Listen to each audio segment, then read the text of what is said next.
দিনের পথেই চলছি গে পাক কোরআনের গান, সেই পথে প্রাণ আত্মদানে নিত্য যে আনচান।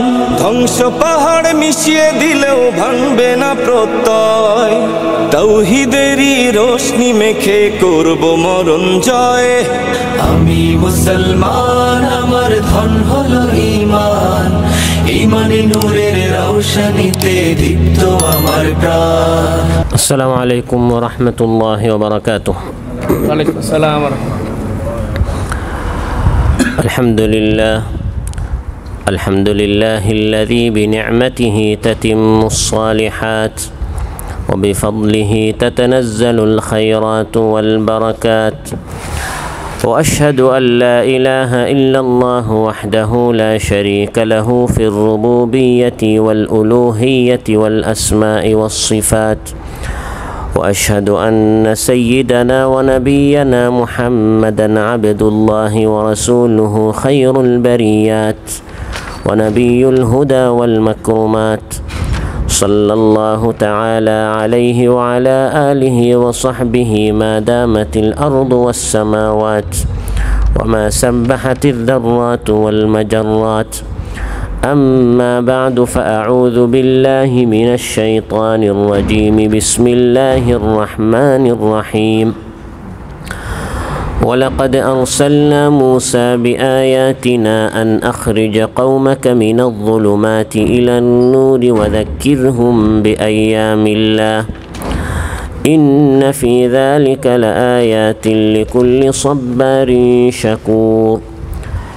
وإذ قال موسى لقومه اذكروا نعمة الله عليكم إذ أنجاكم من آل فرعون يسومونكم سوء العذاب ويذبحون أبناءكم ويستحيون نساءكم وفي ذلكم بلاء من ربكم عظيم.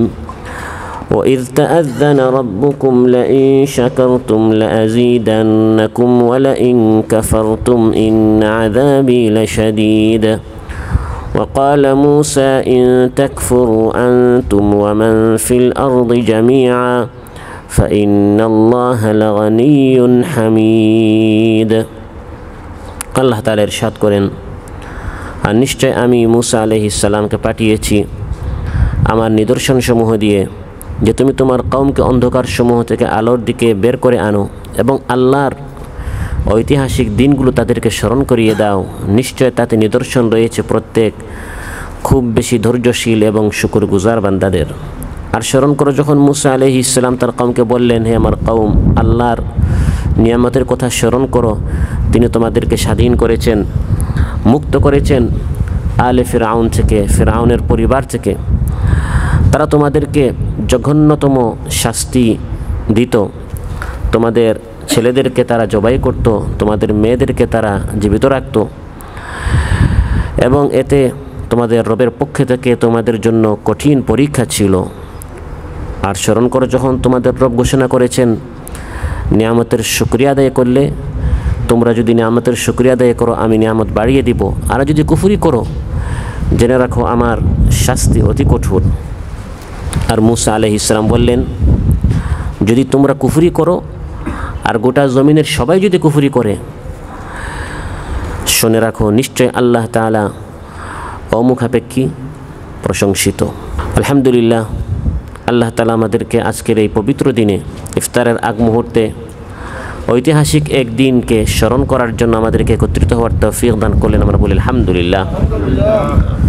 সম্মানিত ভাইরা, সূরাত ইব্রাহিম থেকে 4টি আয়াত 5, 6, 7 এবং 8 তিলাওয়াত করে এর সরল বাংলা অনুবাদ উপস্থাপন করেছি। এই 4টি আয়াতের আলোকে স্বাধীনতা যে কত বড় নিয়ামত, একজন মানুষ মুক্ত থাকা, আজাদ থাকা, কারো পরাধীন হয়ে না থাকা, এটি যে আল্লাহ প্রদত্ত কত বড় নিয়ামত, এই বিষয় নিয়ে আলোচনা করব। পাশাপাশি আমাদের করণীয় কি স্বাধীনতা অর্জন করে, আর বাস্তবে আমরা কতটুকু স্বাধীনতা আসলে পেয়েছি, এসব বিষয়ে আলোচনা উপস্থাপন করব ইনশাআল্লাহ।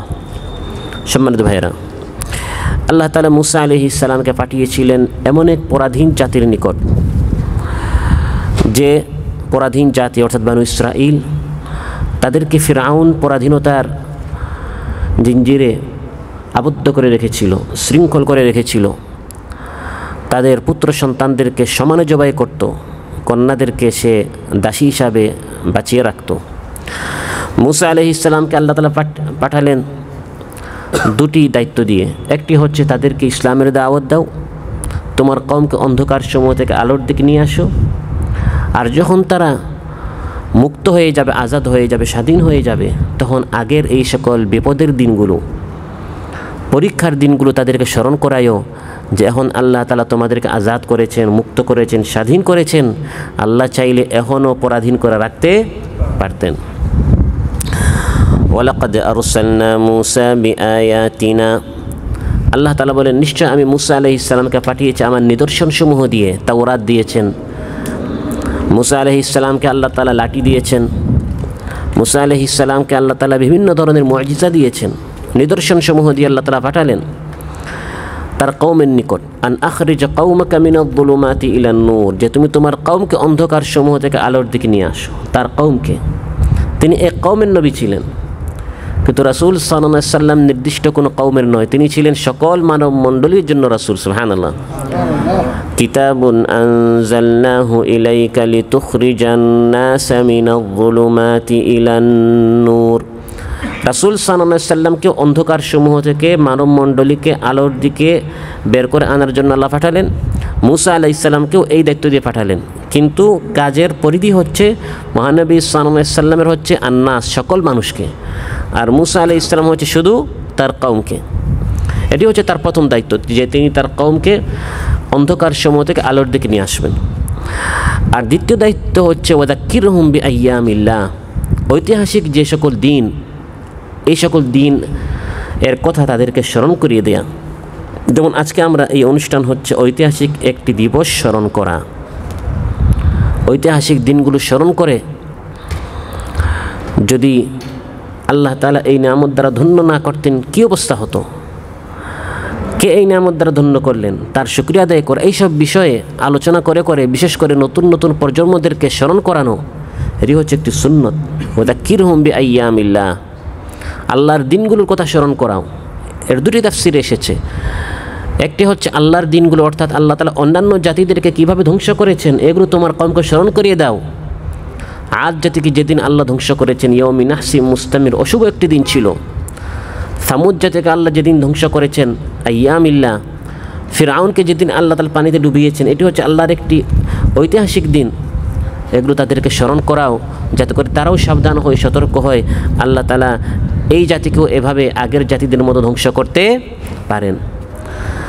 আর আল্লাহর দিনগুলো বলতে আরেকটি যে অর্থ নেওয়া হয়েছে সেটি হচ্ছে আল্লাহর নিয়ামতের কথা, অনুগ্রহের কথা তাদেরকে স্মরণ করাও।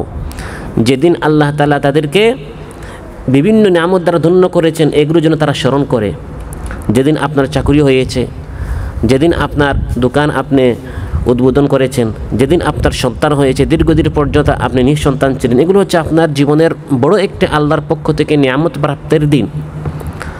যেরকম 16 ডিসেম্বর হচ্ছে আমাদের বিজয়ের দিন, 26শে মার্চ হচ্ছে আমাদের স্বাধীনতা দিবস, 21শে ফেব্রুয়ারি হচ্ছে আমাদের ভাষা দিবস, 17 রমজান হচ্ছে আমাদের বদর দিবস।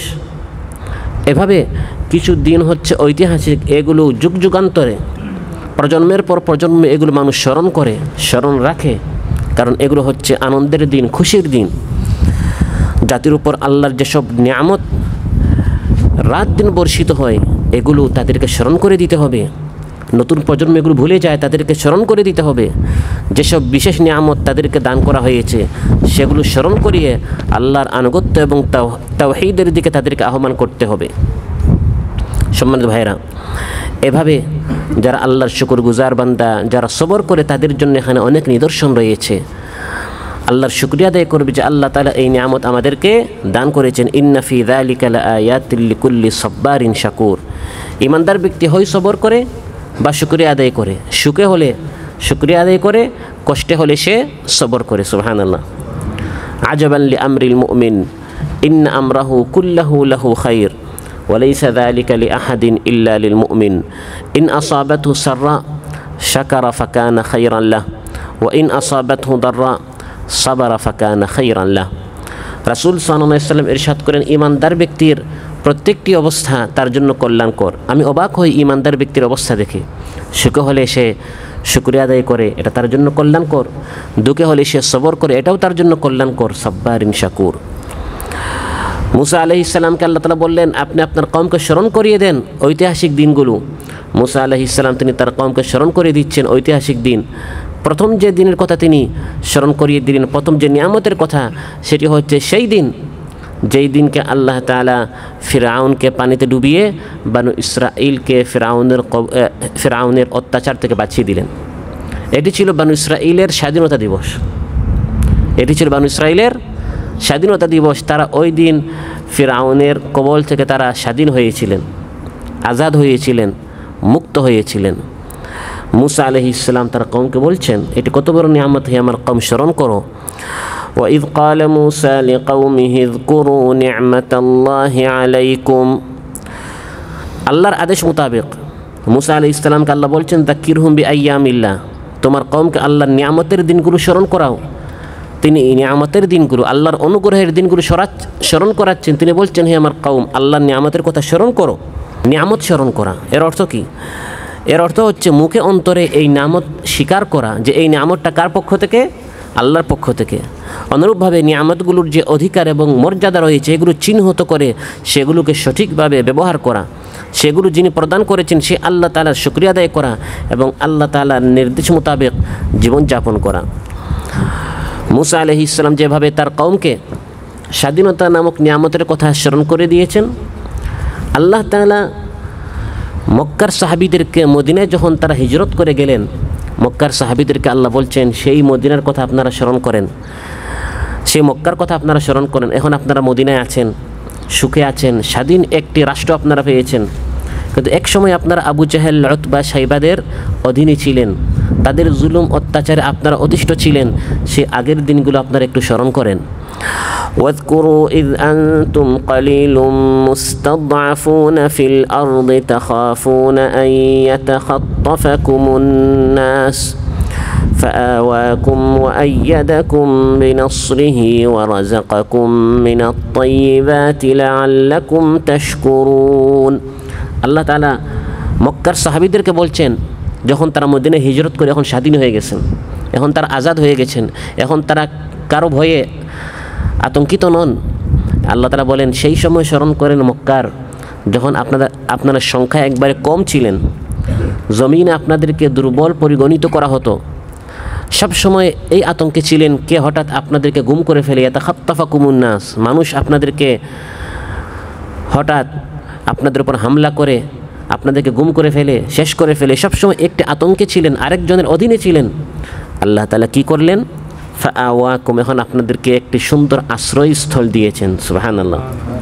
একটি স্বাধীন সার্বভৌমত্ব রাষ্ট্র পাওয়া, দেশ পাওয়া, আমার আপনার আশ্রয়, আমার আপনার ঠিকানা, এটা আল্লাহর বড় নিয়ামত। ফাআওয়াকুম, আল্লাহ আপনাদের জন্য একটি আশ্রয় ব্যবস্থা করে দিয়েছেন। আমার আপনার জন্য একটি আশ্রয়স্থল হচ্ছে বাংলাদেশ। এই আশ্রয়ের ঠিকানা পৃথিবীর বর্তমানে অনেক মানুষের নেই, ফিলিস্তিনি ভাইদের নেই, তাদের নিজস্ব কোনো ঠিকানা, সেখানে গিয়ে তারা আরামে ঘুমাবে, থাকবে, ব্যবসা বাণিজ্য করবে, চাকরি করবে, লেখাপড়া করবে, সুন্দরভাবে জীবনযাপন করার স্বাধীন কোনো রাষ্ট্র এখন তাদের নেই। ফাআওয়াকুম, আল্লাহ তাআলা বলেন স্মরণ করো, আল্লাহ তাআলা তোমাদের এরকম আশ্রয় দিয়েছেন, সুন্দর থাকার ব্যবস্থা করে দিয়েছেন।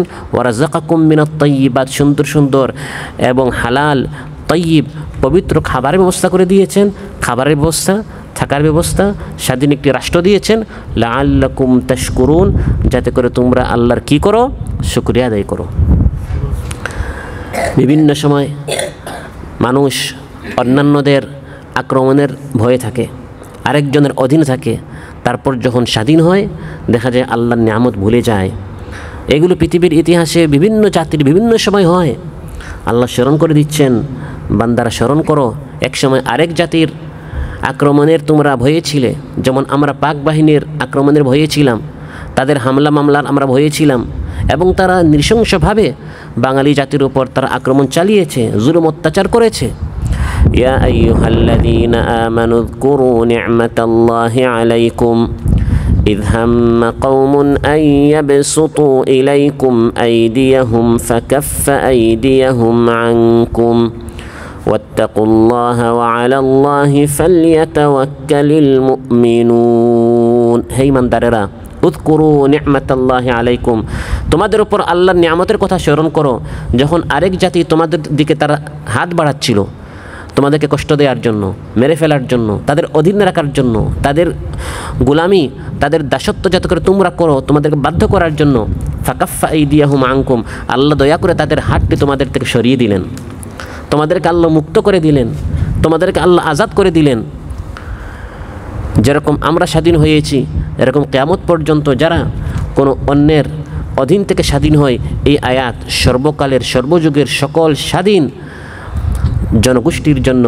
যে পরাধীনতার এই গোলামি দাসত্ব কত বড় এটি একটি মুসিবত বিপদ সেই নিয়ামত স্মরণ করো এখন আল্লাহ তাআলা তোমাদেরকে স্বাধীন করে দিয়েছেন অতএব প্রিয় ভাইরা স্বাধীনতা হচ্ছে আল্লাহর দয়ার দান আল্লাহ তাআলা কোরআন মাজিদে বলেন ইন্না ফাতাহনা লাকা ফাতহাম মুবিনা হে আমার হাবিব যে মক্কার অলিতে গলিতে আপনাকে কষ্ট দেয়া হতো আপনার সাহাবীদের উপর নির্যাতন চালানো হতো আজ সেই মক্কা ফাতাহনা লাকা ফাতহাম মুবিনা সুস্পষ্ট বিজয়ের মাধ্যমে মক্কাকে আমি স্বাধীন করে দিয়েছি সুবহানাল্লাহ সূরার নামই হয়ে গেছে সূরাতুল ফাতহ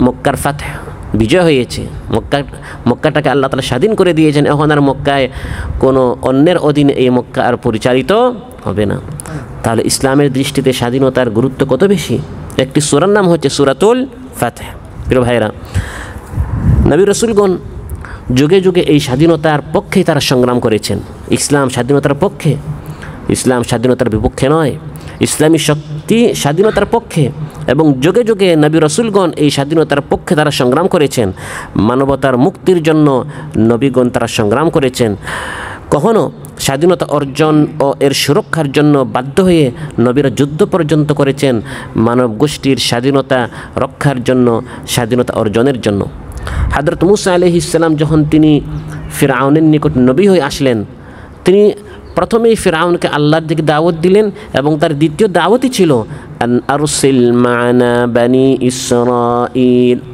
ইসরাঈলকে আমার সাথে যেতে দাও তার মানে বানি ইসরাঈলকে মুক্ত করো তাহলে বোঝা গেল মূসা আলাইহিস সালাম শুধু নামাজ রোজা শিখাতে আসেন নাই তিনি তার কওমকে নামাজ রোজা হজ যাকাত ইবাদত এগুলো শেখাতে এসেছেন এবং বানি ইসরাঈলকে ফিরআউনের কবল থেকে স্বাধীন করতেও এসেছেন ইসলাম হচ্ছে স্বাধীনতার পক্ষের শক্তি মূসা আলাইহিস সালামের তার প্রথম দফা ছিল লা ইলাহা ইল্লাল্লাহ আর দ্বিতীয় দফাই ছিল আন আরসিল মা'না বানি ইসরাঈল হে ফিরআউন বানি ইসরাঈলকে স্বাধীন করো বানি ইসরাঈলকে মুক্ত করো বানি ইসরাঈলকে আজাদ করো আমাদের প্রিয় নবী সাল্লাল্লাহু আলাইহি সাল্লাম বহু যুদ্ধ বিজয়ের মাধ্যমে মানব মুক্তি এবং স্বাধীনতা নিশ্চিত করেছেন তার প্রত্যেকটি লড়াই ছিল জিহাদ ছিল মূলত মানবতাকে মানুষের গোলামি থেকে একমাত্র মানুষ যেন আল্লাহর গোলামি করে সবাইকে প্রকৃত স্বাধীনতা দেওয়ার জন্য মহানবী সাল্লাল্লাহু আলাইহি সাল্লাম সংগ্রাম করেছেন ফিরআউন বানি ইসরাঈলকে পরাধীন করে রেখেছিল গোলাম করে রেখেছিল উযকুরু নি'মাতাল্লাহি আলাইকুম ইয আনজাকুম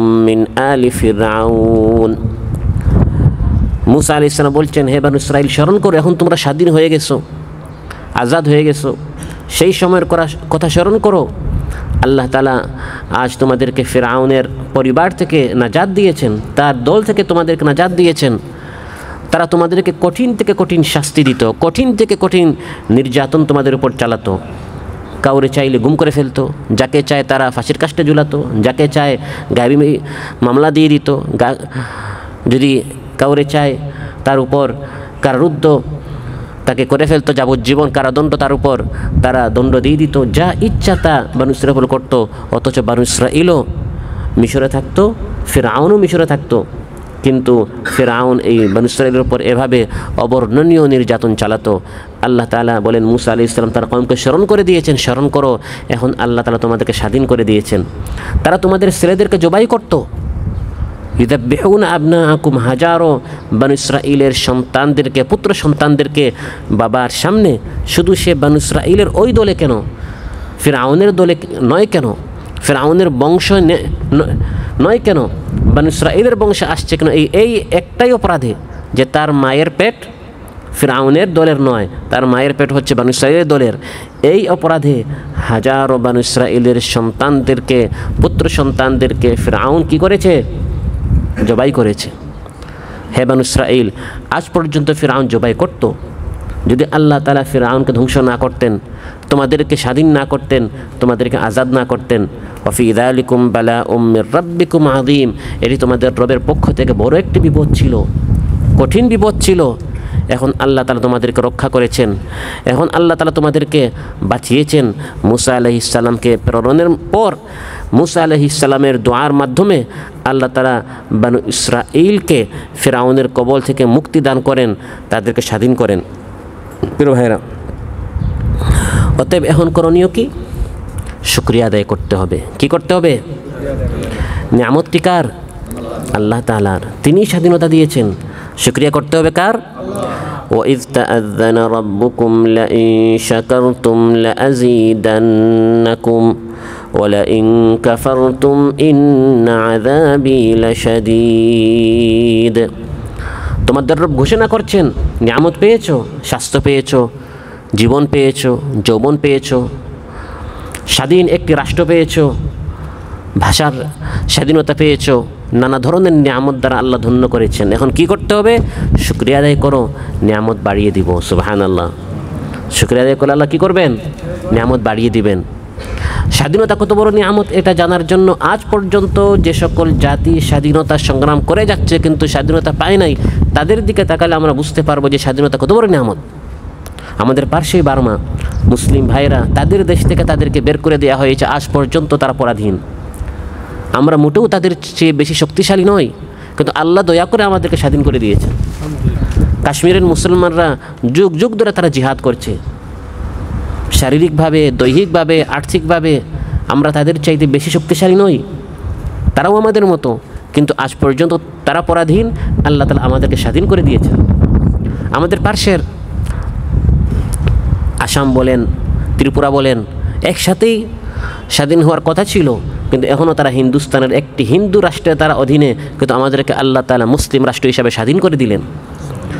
লাইন শাকারতুম লাআযীদান্নাকুম, এই আয়াতটি আমরা অনেক শুনি। শুকরিয়া আদায় করলে আল্লাহ তাআলা নিয়ামত কী করবেন?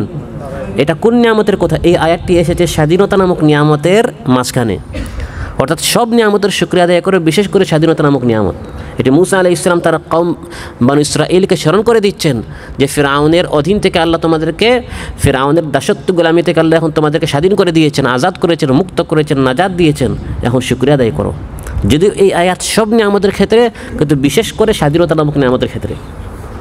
লাইন শাকারতুম লাআযীদান্নাকুম, এই নিয়ামতের গুরুত্ব তখন আমরা বুঝবো যখন অন্যান্য পরাধীন জাতির দিকে আমরা তাকাবো। উনদুরু ইলা মান হুয়া আসফালা মিনকুম ওয়ালা তানদুরু ইলা মান হুয়া ফাওকাকুম ফাহুয়া আজদারু আল্লা তাজদারু নি'মাতাল্লাহি আলাইকুম।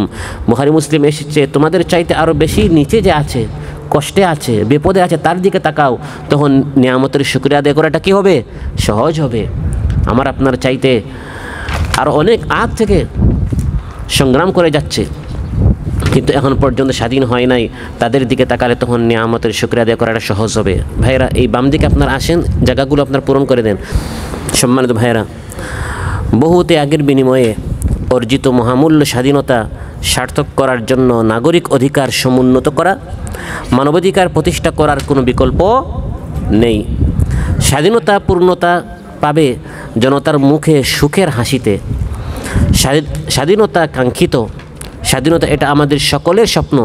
স্বাধীনতা অবশ্যই গৌরবের, কিন্তু স্বাধীনতা যদি হয় লক্ষ্যভ্রষ্ট, আর স্বাধীনতা যদি হয় জেতারা যদি হন নীতিভ্রষ্ট, কোনো ব্যক্তি বা গোষ্ঠীর হীন স্বার্থ যদি পায় অগ্রাধিকার, তাহলে সেই স্বাধীনতা প্রকৃত আনন্দ উপহার দেয় না, তা নির্মম পরিহাসে পরিণত হয়। এটা হয় কেবল এক দলের স্বাধীনতা, এক গোষ্ঠীর স্বাধীনতা, কিন্তু পুরা দেশের স্বাধীনতা তখন হবে যখন এই দেশের রাজা প্রজা, ধনী গরিব, নারী পুরুষ, বড় ছোট সবার মুখে হাসি ফুটবে, সবাই তাদের অধিকার ফিরে পাবে, সবাই তাদের হক ফিরে পাবে। তখন বলা হবে এই দেশটি প্রকৃতভাবে তার স্বাধীনতা ফিরে পেয়েছে। এভাবে যদি আমরা শুকরিয়া আদায় করি, আল্লাহ তাআলা বলেন নিয়ামত বাড়িয়ে দিব, স্বাধীনতা অক্ষুণ্ণ থাকবে, স্বাধীনতা স্থায়ী থাকবে। সুবহানাল্লাহ।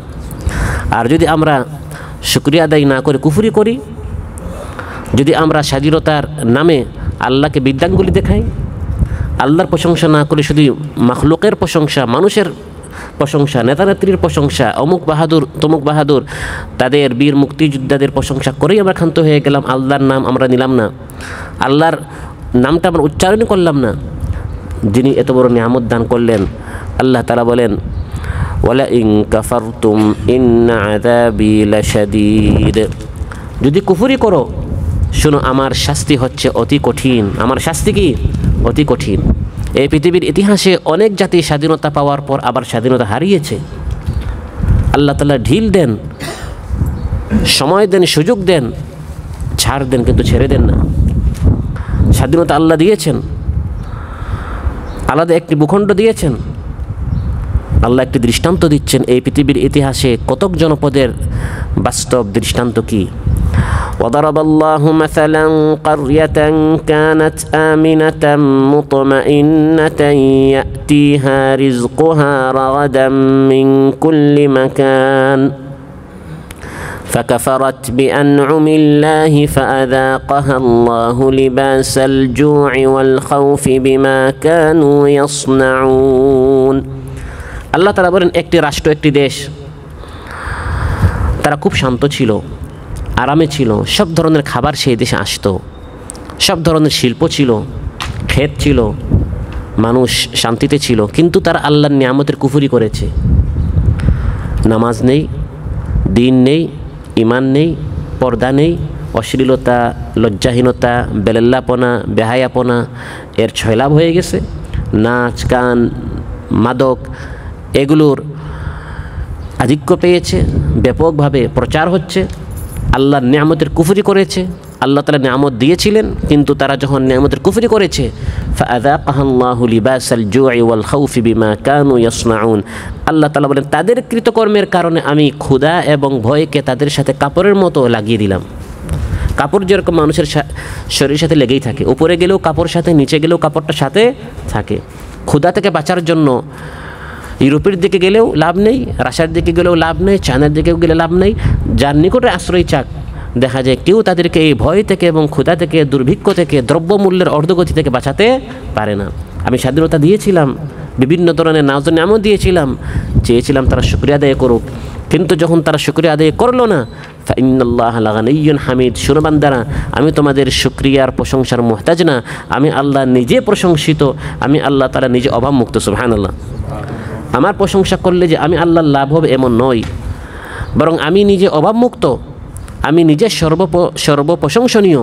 হাদিস কুদসিতে আল্লাহ তাআলা বলেন, ইয়া ইবাদি লাউ আন্না আউওয়ালাকুম ওয়া আখিরাকুম ওয়া ইনসাকুম ওয়া জিন্নাকুম, হে আমার বান্দারা, যদি তোমাদের আউয়াল, আখির, ইনসান, জিন্নাত সবাই তোমাদের মধ্যে সবচেয়ে মুত্তাকি বান্দার মতো হয়ে যাও, সবাই একবার পরহেজগার হয়ে গেল, আল্লাহ শুকরিয়া আদায় করে, রাত দিন তাসবিহ করে, আল্লাহ বলেন, মা যাদা যালিকা ফি মুলকি শাইআ, এতে করে আমার রাজত্বে কোনো বৃদ্ধি পায় না, আমি আল্লাহর কোনো লাভ হয় না, লাভটা কার হবে? বান্দারই হবে। আর যদি সবাই কানু আলা আফজারি কলবি রাজুলিন ওয়াহিদিন মিনকুম, সবাই যদি সবচেয়ে ফাজির, পাপিষ্ট, নাফরমান বান্দা হয়ে যাও, মা নাকাসা যালিকা মিন মুলকি শাইআ, এতে করে আমার ক্ষমতায় কোনো ঘাটতি হবে না, তোমাদেরই ক্ষতি হবে। অতএব আমি আপনি যদি আল্লাহর শুকরিয়া আদায় করি আমাদেরই লাভ হবে, আর যদি আমরা শুকরিয়া আদায় না করি আমাদেরই ক্ষতি হবে। এখন আল্লাহ তাআলা স্বাধীনতা নামক এই বিশাল নিয়ামত দিলেন, করণীয় কি? প্রথম করণীয় হচ্ছে উঠতে বসতে চলতে ফিরতে এই ধরনের আয়োজন করে আলোচনায়, লিখনিতে, পেপার পত্রিকায়, ফেসবুকে সব জায়গায় প্রশংসা চলবে কার? আল্লাহ তাআলা এই স্বাধীনতা দিয়েছেন। স্বাধীনতা পেয়ে আল্লাহর প্রশংসা করতে হবে। কোরআনের মধ্যে আল্লাহ এমন ছোট্ট সূরা বলেছেন, আমাদের সকলের মুখস্থ, ইযা জাআ নাসরুল্লাহি ওয়াল ফাতহ, মুখস্থ আছে না? পড়েন, ইযা জাআ নাসরুল্লাহি ওয়াল ফাতহ ওয়া রাআইতান নাসা ইয়াদখুলুনা ফি দীনিল্লাহি আফওয়াজা ফাসাব্বিহ বিহামদি রাব্বিকা ওয়াস্তাগফিরহু ইন্নাহু কানা তাওয়াবা। আল্লাহ তাআলা বলেন, ইযা জাআ, যখন আসবে। কি আসবে? নাসরুল্লাহ, আল্লাহর পক্ষ থেকে সাহায্য, ওয়াল ফাতহ, এবং স্বাধীনতা। সুবহানাল্লাহ। বিজয় আসলো, নগরী, দেশ, এলাকা, রাষ্ট্র স্বাধীন হয়ে গেল, বিজয় আসলো, তখন কি করতে হবে? ফাসাব্বিহ বিহামদি রাব্বিক, রবের পবিত্রতার সাথে তার প্রশংসা বর্ণনা করো সুবহানাল্লাহ। বক্তৃতায় দাঁড়িয়ে প্রথম বলে সমস্ত প্রশংসা আল্লাহর। নেতা নেত্রী এগুলো করেন কিন্তু একটু পরে।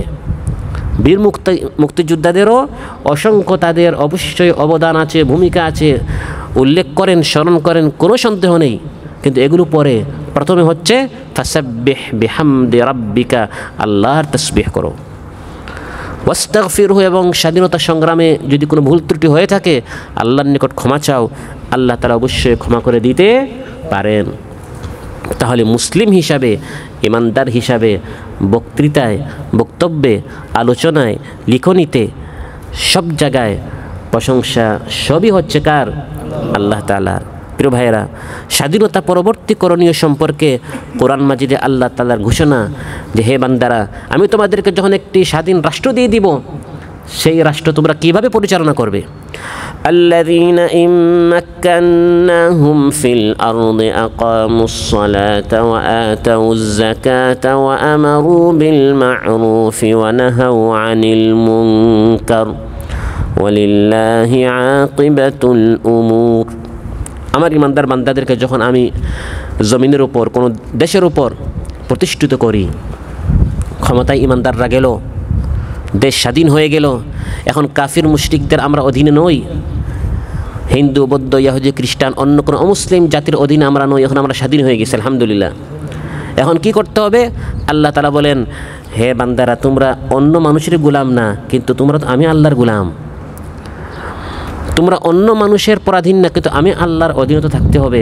আমি আল্লাহ তাআলা তোমাদেরকে মানুষ থেকে স্বাধীন করেছি। এখন কি করতে হবে? নামাজ কায়েম করতে হবে। আকামুস সালাহ। আমাদের স্বাধীন বাংলাদেশে কি এখন নামাজ প্রতিষ্ঠিত আছে? নাই। নামাজের সময় বিরতি হয় না, না বাসের কোনো বিরতি হয়, না গাড়ির কোনো বিরতি হয়, না অফিস আদালতে কোনো বিরতি হয়। স্বাধীন আল্লাহ দিয়েছেন, কিন্তু আল্লাহকে আমরা বৃদ্ধাঙ্গুলি দেখালাম, যেটি হচ্ছে সবচেয়ে প্রথম ফরজ, সে ফরজ আমরা আমাদের দেশে প্রতিষ্ঠা করি নাই। আমরা স্বপ্ন দেখি এমন স্বাধীন বাংলাদেশের, যে স্বাধীন বাংলাদেশে নামাজ প্রতিষ্ঠা হবে, ওয়া আতাউয যাকাত, এবং সেখানে যাকাত চালু হতে হবে। আমরা স্বপ্ন দেখি এমন স্বাধীন বাংলাদেশের, যেখানে আর প্রবাসীরা কাতারে আসতে হবে না। যাকাত এমনভাবে সমভাবে বন্টন হবে, বাংলাদেশের ধনীরা, শুধু বাংলাদেশের ধনীরা যদি যাকাত দিত, আর কোনো গরিব মিসকিন বাংলাদেশে থাকতো না। টাকার অভাবে অন্য দেশে গিয়ে কাজ করতে হতো না। বাংলাদেশের খনি, বাংলাদেশের সম্পদ বাংলাদেশিদের জন্য যথেষ্ট, কিন্তু বাংলাদেশের ধনীরা যাকাত দেয় না। আর যাকাত দিলেও ফাড়া ছেঁড়া পুরাতন ওয়ান টাইম কিছু শাড়ি দিয়ে, লঙ্গি দিয়ে একবার পরলে দ্বিতীয়বার আর পরা যায় না। এভাবে দরিদ্র মোচন হয় না, এভাবে মানুষের যে প্রয়োজনীয়তা আছে সেটা মুছে না, শেষ হয় না। আল্লাহ তাআলা বলেন, আমি যখন তোমাদেরকে ক্ষমতায় প্রতিষ্ঠিত করি, স্বাধীন একটি রাষ্ট্র দিয়ে দেই, তখন অর্থনৈতিকভাবে যাকাত নামক এই বিধান চালু করো। যাকাত চালু হলে তখন দারিদ্রতা শেষ হবে, সবার মুখে হাসি ফুটবে। সুবহানাল্লাহ। ওয়া আমারু বিল মারুফ, সৎ কাজের আদেশ করতে হবে। ওয়া নাহু আনিল মুনকার, অসৎ কাজ থেকে নিষেধ করতে হবে। এভাবে একটি রাষ্ট্র আমরা দেখতে চাই, প্রকাশ্যে সৎ কাজের আদেশ হবে, প্রকাশ্যে তাফসির মাহফিল হবে। এবং স্বাধীন বাংলাদেশ দেখতে চাই যেখানে তাফসির মাহফিল আর 144 দ্বারা জারি হবে না। এমন স্বাধীন বাংলাদেশ দেখতে চাই যেখানে যারা সৎ কাজের আদেশ করে, সৎ কাজের আদেশ করার অপরাধে তাদেরকে আর ফাঁসির কাষ্টে ঝুলানো হয় না। এমন স্বাধীন বাংলাদেশ আমি দেখতে চাই, আমারু বিল মারুফ, যারা সৎ কাজের আদেশ করে, ওয়া নাহু আনিল মুনকার, যারা অসৎ কাজ থেকে নিষেধ করে, তাদেরকে সম্মানিত করা হয়, তাদেরকে অপমানিত করা হয় না। এটি হচ্ছে কোরআনের নির্দেশ। প্রিয় ভাইয়েরা, অতএব স্বাধীন বাংলাদেশ আমরা প্রকৃত স্বাধীনতা চাই। স্বাধীনতা দিবস হচ্ছে আমাদের আনন্দের দিন। আমাদের কিসের দিন? আনন্দের দিন, খুশির দিন। আজকে আনন্দ করা, ইমানদারদের আজ আনন্দ করাটাই স্বাভাবিক। যেদিন বিজয় অর্জন হয়, যেদিন স্বাধীনতা ঘোষণা হয়, এগুলো হচ্ছে আনন্দের দিন। ওয়াউমাইযিন ইয়াফরাহুল মুমিনুনা বিনাসরিল্লাহ, আল্লাহ তাআলা বলেন, ইমানদারেরা আল্লাহর সাহায্য পেয়ে তারা খুশি হয়। সুবহানাল্লাহ। আল্লাহর পক্ষ থেকে সাহায্য আসছে, মদত আসছে, স্বাধীনতা পেয়েছি, এটা আনন্দের বিষয়। কিন্তু সেই আনন্দ উদযাপন করতে হবে আল্লাহর হুকুমের আলোকে, আল্লাহর বিধানের আলোকে। পাশাপাশি আজকের এই স্বাধীনতা দিবসে আমরা স্মরণ করছি সেই সকল শহীদদেরকে, যাদের রক্তের বিনিময়ে আমরা পৃথিবীর মানচিত্রে একটি স্বাধীন রাষ্ট্র পেয়েছি। স্বাধীন পতাকা পেয়েছি, আমরা একটি আলাদা জাতীয় সঙ্গীত পেয়েছি। আমরা আল্লাহর নিকট দোয়া করি, আল্লাহ তাআলা তাদের মধ্যে যারা ঈমানদার ছিলেন তাদেরকে আল্লাহ তাআলা জান্নাত নসিব করুন। ফারিহিনা বিমা আতাহুমুল্লাহু মিন ফাদলিহি, যাদের সম্পর্কে আল্লাহ বলেছেন যে জান্নাতে নাজ ও নিয়ামত পেয়ে আজ তার আনন্দিত খুশি, সেই খুশি এবং সৌভাগ্যবান শহীদদের মধ্যে আল্লাহ তাদেরকে শামিল করে দেন। তাদের রক্তের বিনিময়ে আজ আমরা একটি স্বাধীন বাংলাদেশ পেয়েছি, অন্যথায় আজও বলা হতো পূর্ব পাকিস্তান বলা হতো। বাংলাদেশে গিয়ে আমাদেরকে উর্দুতে কথা বলতে হতো, কিন্তু সেই শহীদদের তাদের লড়াই এবং সংগ্রাম, তাদের ত্যাগ তিতিক্ষা, তাদের কোরবানির ফলে আজ আমরা এই দেশ পেয়েছি। বিধায় অবশ্যই তাদেরকে আমাদের স্মরণ রাখতে হবে এবং তাদের জন্য দোয়া করতে হবে। রাসূল সাল্লাল্লাহু আলাইহি ওয়াসাল্লাম ইরশাদ করেন, আবু দাউদ তিরমিজিতে এসেছে, মান কুতিলা দুনা মালিহি ফাহুয়া শাহিদ, নিজের মাল বাঁচানোর জন্য যদি কেউ লড়াই করে সে অবশ্যই শহীদ। সুবহানাল্লাহ। ওয়া মান কুতিলা দুনা আহলিহি ফাহুয়া শাহিদ, নিজের পরিবারকে, নিজের ঘরকে, নিজের দেশকে, নিজের হক, নিজের রাষ্ট্র বাঁচানোর জন্য যখন কেউ সংগ্রাম করে, এটা আমার অধিকার, পাক বাহিনী কেড়ে নিতে চাচ্ছে, কেউ যদি সংগ্রাম করে ফাহুয়া শাহিদ, সেও শহীদ। সুবহানাল্লাহ। ওমান কুতিলা দুনা দামিহি ফাহুয়া শাহিদ, নিজের রক্ত বাঁচানোর জন্য, নিজের জান বাঁচানোর জন্য কেউ যদি লড়াই করে সেও কি শহীদ। অতএব ইসলামের বক্তব্য স্পষ্ট, স্বাধীনতা সংগ্রামে যারা ঈমানি অবস্থায় লড়াই করে যারা নিহত হয়েছেন তারা অবশ্যই সবাই শহীদ। তাদের শাহাদাতের জন্য আমরা দোয়া করি এবং আল্লাহর নিকট কামনা করি তারা জান্নাতের সর্বোচ্চ মাকামের জন্য আল্লাহ তাদেরকে আসন করে দেন, বলে আমিন। প্রিয় ভাইয়েরা, আল্লাহ তাআলা বলেন এভাবে শুকরিয়া আদায় করো, কিন্তু শুকরিয়া আদায় না করলে وقال موسى إن تكفروا أنتم ومن في الأرض جميعا فإن الله لغني حميد, যদি তোমরা নাশুকরি করো, তোমরা এবং পৃথিবীর সবাই যদি নাশুকরি করো, আল্লাহ তাআলা বলেন ফাইন্নাল্লাহা লাগানিয়্যুন হামিদ, আল্লাহ হচ্ছেন প্রশংসিত, আল্লাহ হচ্ছেন অমুখাপেক্ষী, কারো শুকরিয়ার আল্লাহ তাআলা মুহতাজ নন। প্রিয় ভাইরা, মানুষ সমষ্টিগতভাবে ও জন্মগতভাবে স্বাধীন। প্রত্যেক মানুষ স্বাধীন হয়ে এই পৃথিবীতে আসে। কোনো মানুষকে আল্লাহ তাআলা গোলাম করে সৃষ্টি করেন না। আমরা শুধু আল্লাহর গোলাম, কিন্তু এক মানুষ আরেক মানুষের গোলাম নয়। স্বাধীনতা মানুষের মৌলিক একটি অধিকার।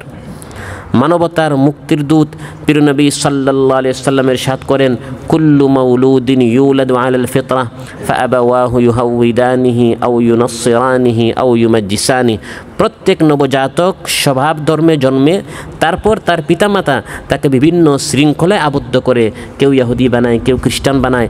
সে ছিল স্বাধীন, আরেক ধর্মে নিয়ে তাকে ওই ধর্মের বন্দি বানায়। ইসলাম মানুষকে স্বাধীন বানায়, আপনি অন্য কারো গোলামি করবেন না, শুধু আল্লাহর গোলামি করবেন। প্রিয় ভাইরা, প্রত্যেক মানুষ সৃষ্টিগতভাবে স্বাধীন। হযরত ওমর রাদিয়াল্লাহু আনহুর জামানায় মিশরের যিনি গভর্নর ছিলেন, মিশরের যিনি দায়িত্বপ্রাপ্ত নিযুক্ত যিনি গভর্নর ছিলেন, তার ছেলে একটি দৌড় প্রতিযোগিতায় অংশগ্রহণ করলো এবং সেই দৌড় প্রতিযোগিতায় সাধারণ এক ব্যক্তি তার সামনে চলে গেল। তখন মিশরের যে আমির ছিল, আমিরের ছেলে ওই সাধারণ ব্যক্তিকে মারধর করলো এবং বলল, তুমি আমার সামনে দৌড় প্রতিযোগিতায় কেন গেলে? ওই ব্যক্তি কারোর সাথে কোনো কথা না বলে ডাইরেক্ট বিচার নিয়ে চলে গেল আমিরুল মুমিনিন খলিফাতুল মুসলিমিন হযরত ওমর রাদিয়াল্লাহু আনহু নিকট। হযরত ওমর রাদিয়াল্লাহু আনহু বাপ বেটা দুইজনকে তলব করলেন, মিশরের আমির এবং তার ছেলেকে দুইজনকে তলব করে ওই ব্যক্তির সামনেই ওই হযরত ওমর রাদিয়াল্লাহু আনহু মিশরের আমিরকে জিজ্ঞাসা করলেন, মাতাস্তাবাতুমুন নাস ওয়া ক্বাদ ওয়ালাদাতহুম উম্মাহাতুহুম আহরারা, প্রত্যেক মানুষকে তার মা স্বাধীনভাবে জন্ম দেয়, তোমরা কখন থেকে মানুষদেরকে তোমাদের গোলাম বানালে?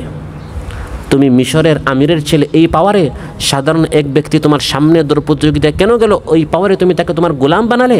এই অধিকার তোমাকে কে দিল? ওই সাধারণ যে ব্যক্তি ছিল তাকে হযরত ওমর লাঠি দিলেন এবং বললেন, যেরকম সে তোমাকে লাঞ্ছিত অপমানিত করেছে, আজ তুমি মিশরের আমিরের ছেলেকে এভাবে মারধর করেছো। সুবহানাল্লাহ। এভাবে ইসলাম সবাইকে তার প্রাপ্য দিয়েছে, ন্যায় বিচার ইসলামে রয়েছে। আমিরের ছেলে, মন্ত্রীর ছেলে, অমুকের ছেলে, তমুকের ছেলে, এই পাওয়ারে মানুষকে গোলাম মনে করা, এই নীতি ইসলামে নেই। কিন্তু এরকম আমাদের দেশে আছে না নাই? চেয়ারম্যানের ছেলে, এমপির ছেলে, মন্ত্রীর ছেলে সবাইকে গোলাম মনে করে, সবাইকে তার দাস মনে করে। হযরত ওমর রাদিয়াল্লাহু আনহু স্পষ্টভাবে জানিয়ে দিলেন যে কোন মানুষের গোলাম হতে পারে না। হযরত আলী রাদিয়াল্লাহু আনহু বলেন, লা তাকুন আবদা গায়রিকা ওয়া কাদ খালাকাকাল্লাহু হুররা। আল্লাহ তোমাকে স্বাধীনভাবে সৃষ্টি করেছেন, তুমি অন্য কারো পরাধীন হইও না, তুমি অন্য কারো সামনে তোমার এই মস্তক অবনত করিও না। পৃথিবীর বিভিন্ন প্রান্তে যখন মুসলমানেরা ইসলামের দাওয়াত নিয়ে যেতেন, পূর্ব পশ্চিম উত্তর দক্ষিণে ইসলামের পয়গাম নিয়ে যখন সাহাবীরা যেতেন, তখন ওই এলাকাবাসী মুসলমানদেরকে জিজ্ঞাসা করত, তোমরা আমাদের দেশে আসছো কেন? আমাদেরকে পরাধীন বানাবার জন্য, আমাদের দেশ দখল করার জন্য? তখন তারা শুনিয়ে দিতেন আমরা কোন পয়গাম নিয়ে এসেছি। লাকাদ ইবতাআসানাল্লাহ লিনুখরিজা মান শাআ মিন ইবাদাতিল ইবাদি ইলা ইবাদাতি রাব্বিল ইবাদ। আমরা তোমাদের নিকট এসেছি তোমাদেরকে মানুষের গোলামি থেকে আল্লাহর গোলামির দিকে আহ্বান করার জন্য। সুবহানাল্লাহ। আল্লাহর গোলামি এটা পরাধীনতা নয়, এটা হচ্ছে প্রকৃত স্বাধীনতা। আমি আমার মুনিব, আমি আমার রব শুধু আল্লাহর সামনে সাজদা করব। প্রকৃত দাসত্ব এবং গোলামি, পরাধীনতা হচ্ছে আমার আপনার মতো রক্তে গোশতে সৃষ্ট আরেক মানুষ, সে আইন বানাবে এবং আমি তার আইন মতো চলবো, সে আমাকে হুকুম করবে, আমি তার হুকুম মতো চলবো। এটা হচ্ছে পরাধীনতা, এটা হচ্ছে গোলামি। আমরা তোমাদের দেশে এসেছি তোমাদেরকে এই মানুষের গোলামি থেকে আল্লাহর ইবাদতের দিকে আহ্বান করার জন্য। অতএব প্রিয় ভাইয়েরা, ইসলাম প্রত্যেক মানুষকে স্বাধীন হিসাবে দেখতে চায়, প্রত্যেক মানুষকে পূর্ণ স্বাধীনতা দিয়েছে, ধর্ম গ্রহণের স্বাধীনতা দিয়েছে। আপনি কাউকে ইসলাম গ্রহণের জন্য বাধ্য করতে সে স্বাধীন। আপনি বেশ থেকে বেশ আহ্বান করতে পারেন, বুঝাতে পারেন, লা ইকরাহা ফিদ্দিন, ইসলাম গ্রহণ করতেই হবে, না হয় মেরে ফেলবো, এভাবে কাউকে বাধ্য করা সে স্বাধীন। ইসলাম এর বক্তব্য হচ্ছে প্রত্যেক মানুষ স্বাধীন, আপনি তাকে ইসলাম গ্রহণের জন্য বাধ্য করতে পারবেন না। চিন্তার স্বাধীনতা ইসলাম দিয়েছে। কুল সিরু ফিল আরদি ফানজুর, আল্লাহ বলেন জমিনে ভ্রমণ করো আর চিন্তা করে করে দেখো আসমান জমিন, গ্রহ উপগ্রহ, নক্ষত্ররাজি, নদ নদী, কত কিছু আল্লাহ সৃষ্টি করেছেন। চিন্তা করে করে স্বাধীনভাবে তোমার রবকে চিনার চেষ্টা করো। সুবহানাল্লাহ। বলার স্বাধীনতা, মতের স্বাধীনতা, কথা বলার স্বাধীনতা। আজ অনেক কথিত স্বাধীন রাষ্ট্র রয়েছে যেখানে এই সকল স্বাধীনতা নেই। সত্য কথা বললেই দেশের অতন্ত্র প্রহরী ছিল, যারা দেশকে পরাধীন করতে চায় তাদের বিরুদ্ধে কথা বলেছে। পার্সির ছাত্র, তাকে হত্যা করা হয়েছে, আবরার হত্যা আপনারা জানেন। কথা বলার স্বাধীনতা নেই, সত্য কথা বললেই মুখ বন্ধ করে দেওয়া হয়, চেপে বন্ধ করে দেওয়া হয়। ইসলাম স্বাধীনতা দিয়েছে, ওয়ালা ইয়াখাফুনা লাউমাতা লাইম, কোনো নিন্দুকের নিন্দা, কোনো তিরস্কারকারীর তিরস্কার, কোনো সমালোচকের সমালোচনা তারা ভয় করে না, তারা স্বাধীনভাবে সত্য কথা বলে যায়। সুবহানাল্লাহ। ইসলাম শিক্ষা অর্জনের স্বাধীনতা দিয়েছে, নারী হন পুরুষ হন সবার জন্য। ইকরা বিসমি রাব্বিকাল্লাযী খালাক। আজও অনেক দেশে রয়েছে এরা গোলাম, এরা সাধারণ মানুষ, এরা লেখাপড়া করতে পারবে না। লেখাপড়ার জন্য শুধু একটি বিশেষ শ্রেণী আছে, তারাই বড় বড় হাই এডুকেটেড হবে আর সাধারণ মানুষকে তারা তাদের গোলাম বানাবে। ইসলাম বলে দিয়েছে ইসলামের দৃষ্টিতে সবাই সমান, যেই জ্ঞানী হবে, মুত্তাকি হবে, ইন্না আকরামাকুম ইনদাল্লাহি আতকাকুম। সম্মানিত ভাইয়েরা, আলোচনার শেষে যে কথা বলতে চাই সেটা হচ্ছে স্বাধীনতা অর্জনের চেয়ে স্বাধীনতা রক্ষা করা বেশি কঠিন। স্বাধীনতা মানে স্বেচ্ছাচারিতা নয়। স্বাধীনতা নীতি নৈতিকতা, মূল্যবোধ, রীতিনীতি, আইন কানুনের শৃঙ্খলে আবদ্ধ। স্বাধীনতা সবসময় অন্যের ন্যায্য অধিকারের সীমানায় সীমাবদ্ধ। স্বাধীন, যা ইচ্ছা তা করব, এই স্বাধীনতা ইসলাম বলে নাই। বাহিরে গিয়ে আপনি উলঙ্গ হয়ে গেলেন, আমি স্বাধীন। একজনকে আপনি হত্যা করে ফেলেন, আমি স্বাধীন। আরেকজনকে আপনি গালাগালি করেন, আপনি স্বাধীন। এই স্বাধীনতা ইসলাম দেয় নাই। স্বাধীনতা সবসময় অন্যের ন্যায্য অধিকারের সীমানায় সীমাবদ্ধ। স্বাধীনতা মানে সত্য প্রকাশের স্বাধীনতা, সত্য গ্রহণের স্বাধীনতা, সত্য প্রচারের স্বাধীনতা, সত্য ও সুন্দর ন্যায়ের পথের স্বাধীনতা। এটাই ইসলাম বলে। স্বাধীনতা শব্দটা সুন্দর, অর্থটা সুশীল, সুন্দর। স্বাধীনতা মানে অসুন্দরকে বর্জন করা, অসুন্দরকে বর্জন করার স্বাধীনতা, অসত্যকে অগ্রাহ্য করার স্বাধীনতা, অন্যায়ের প্রতিবাদ করার স্বাধীনতা। স্বাধীনতা মানে বুদ্ধিবৃত্তিক যৌক্তিক মত প্রকাশের স্বাধীনতা। কিন্তু আলোচনার শেষে এই প্রশ্ন করে যেতে চাই, আজকে আমরা এই প্রকৃত স্বাধীনতা পেয়েছি কিনা? স্বাধীনতা, যে স্বাধীনতা চেয়েছিলাম সেই স্বাধীনতা পাই নাই, যে স্বাধীনতা পেয়েছি সেই স্বাধীনতা চাই নাই। আলোচনার শেষে হযরত ইব্রাহিম আলাইহিস সালাম যে দোয়া করেছিলেন তার দেশের জন্য, মক্কার জন্য, রাব্বি জাআল হাযাল বালাদা আমিনা, হে আল্লাহ আমার এই দেশকে শান্তিময় দেশ বানাও। আমরাও আলোচনার শেষে আমাদের এই স্বাধীন বাংলাদেশের জন্য আমরা দোয়া করি, পাশাপাশি আমাদের দ্বিতীয় দেশ কাতারের জন্য আমরা দোয়া করি। এই দুই দেশের জন্য আমরা সমান্তরালে দোয়া করি, এই দুই দেশকে আল্লাহ তাআলা ভালো রাখুন এবং এই দুই দেশকে আল্লাহ তাআলা ভালোভাবে, সুন্দরভাবে, প্রকৃত স্বাধীনভাবে আল্লাহ তাআলা রাখার তৌফিক দান করুন। স্বাধীনতা কত বড় নিয়ামত, একটি কথা স্মরণ হয়েছে। 2017-তে আপনারা যারা ছিলেন কাতারে, যদি কাতারটা তারা দখল করে ফেলতো, আল্লাহ না করুন, তখন আমরা বুঝতাম স্বাধীনতা একটা কত বড় নিয়ামত। কাতারটাকে তারা দখল করে ফেলার জন্য, তাদের অধীনে নেওয়ার জন্য চেষ্টা করেছিল, কিন্তু আলহামদুলিল্লাহ আল্লাহ কাতারকে স্বাধীন রেখেছেন। বাংলাদেশকে আল্লাহ তাআলা স্বাধীন করেছেন। পৃথিবীর প্রত্যেকটা মুসলিম রাষ্ট্রকে আল্লাহ তাআলা স্বাধীন রাখুন এবং ইসলামী রাষ্ট্র কায়েম করার তৌফিক দান করুন। আসসালামু আলাইকুম ওয়া রাহমাতুল্লাহি ওয়া বারাকাতুহু। দিনের পথেই চলছি গে পাক কোরআনের গান, সেই পথে প্রাণ আত্মদানে নিত্য যে আনচান। ধ্বংস পাহাড় মিশিয়ে দিলেও ভাঙবে না প্রত্যয়, তাওহীদেরই রোশনি মেখে করব মরণ জয়। আমি মুসলমান, আমার ধন হলো ঈমান, ঈমানে নূরের রৌশনীতে দীপ্ত আমার প্রাণ।